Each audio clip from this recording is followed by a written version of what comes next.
Operation जैसेदार की। जब जो मुश्किल वक्त मेरे ऊपर आया था, उस वक्त में मुझे पता ही नहीं था कि लॉ क्या है, लॉ के बारे में क्या चीज होती है, लीगल क्या है, लीगल किसको कहते हैं। मालूम था थोड़ी थोड़ी बातें, जो बिजनेस को जरूरत होते हैं वो चीजें, जो बिजनेस पे ये होते हैं वही चीजें। तो फिर अचानक ये हीरा लॉ एसोसिएशन स्टार्ट करने का ये मकसद इसलिए है कि हीरा लॉ एसोसिएशन मैंने इसलिए स्टार्ट किया है कि हिंदुस्तान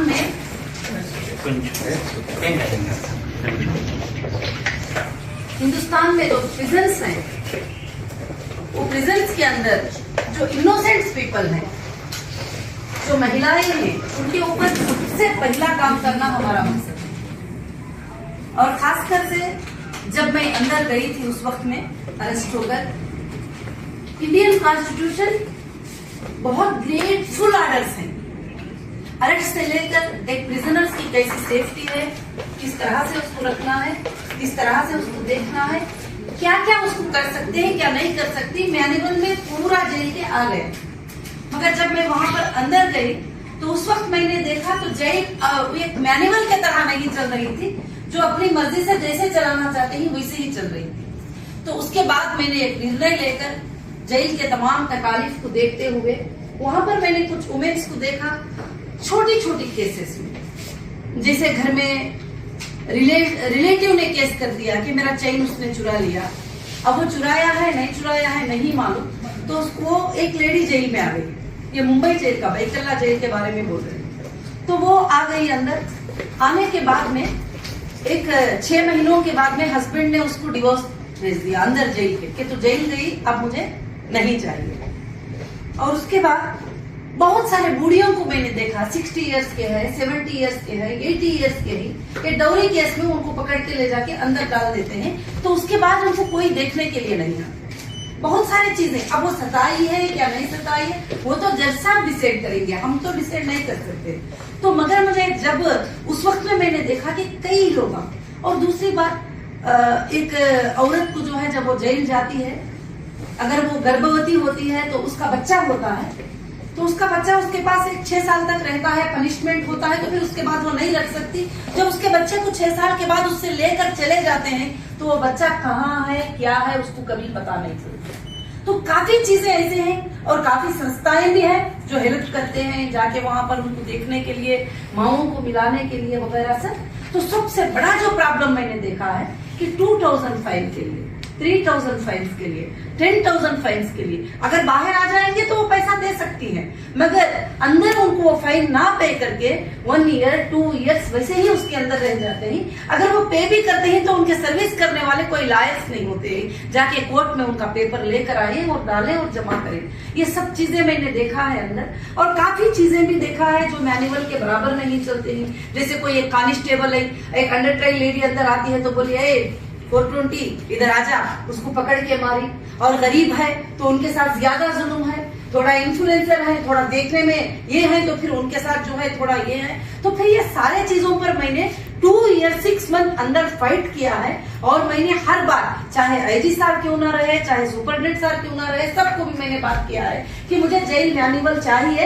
और एक बार मैंने मुंबई में पूछा कि मुझे जेल मैनुअल चाहिए तो मुझे नहीं दिया गया। फिर उसके बाद मैं जज साहब के सामने मुझे अटेंड किए तो मैंने वहां कहा कि जज साहब मुझे जेल मैनुअल चाहिए, मुझे पता होना चाहिए कि मेरे राइट्स क्या है, मुझे क्या करना है क्या नहीं करना है।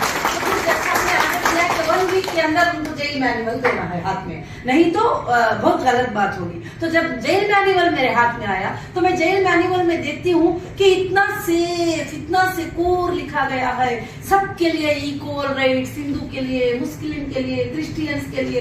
तो मुझे तो भाई फैन हो गई। जो भी लॉ हिंदुस्तान में कमेटी ने फॉर्म किया, जो ब्रदर अम्बेडकर ने उसको जो है लॉ में लेकर आए, तो मैं तो उनके फैन हो गई कि यहाँ तक लिखा है कि उनको खाना कितना दिया जाए, यहाँ तक तक लिखा है कि उनको सालन कितना देना है, यहाँ तक लिखा है उनको सुबह में 7 बजे चाय और ब्रेकफास्ट कैसा होना है, यहाँ तक लिखा है कि रात में उनको क्या चाहिए, यहाँ तक लिखा है कि उनकी मेडिसिन कैसी देना चाहिए, यहाँ तक लिखा है कि उनको क्या बोलना चाहिए क्या नहीं बोलना चाहिए, यहाँ तक उनके जान की सेफ्टी सिक्योरिटी।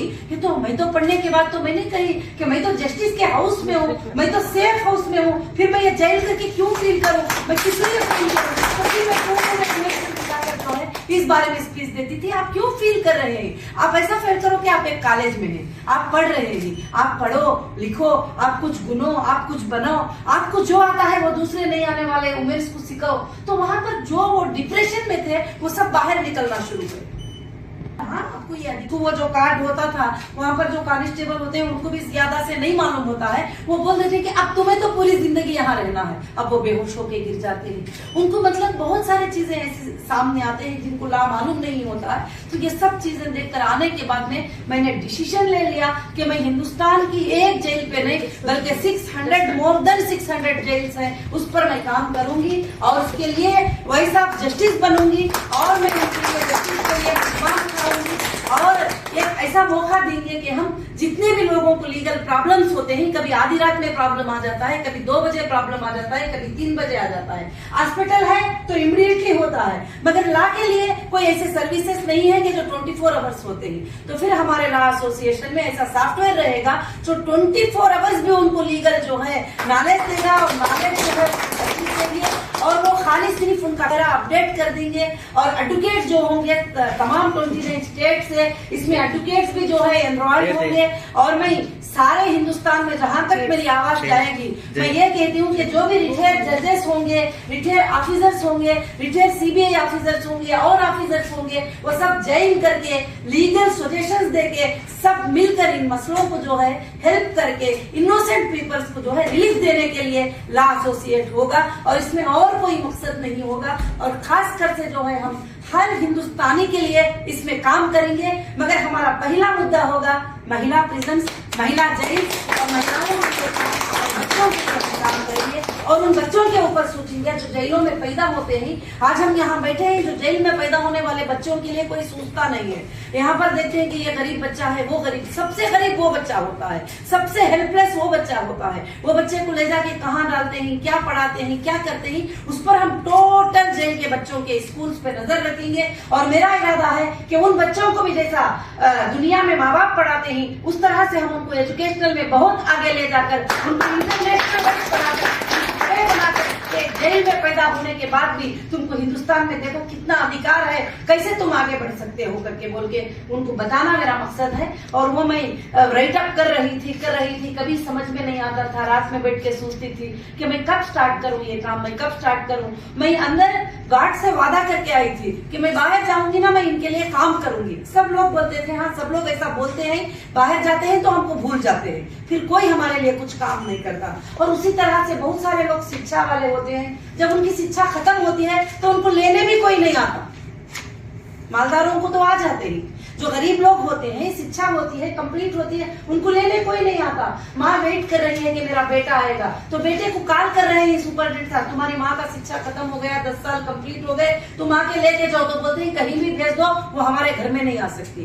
बीवी का शिक्षा खत्म हो गया और हस्बैंड लेने के लिए नहीं आता, और उनका ये हो गया, वो गुनाह करी क्या नहीं वो बात की बात है। जेल जाते ही उनको सारे लोग दूर कर देते हैं। तो मैं चाहती हूँ कि हम एक ऐसा प्लेटफॉर्म, ऐसे बिल्डिंग्स बनाए कि वैसे लोगों को हम पहले साथ में रखें, उनको जीने का सिखाएं, उनको एम्पावर करें। कोई 1 साल के बाद आए, कोई 2 साल के बाद आए, अगर कोई जेल से बाहर आने वाले औरतों को सपोर्ट नहीं करते ही, प्लेटफॉर्म नहीं देते ही, तो हीरा लॉ एसोसिएट उनके लिए रेडी होगी।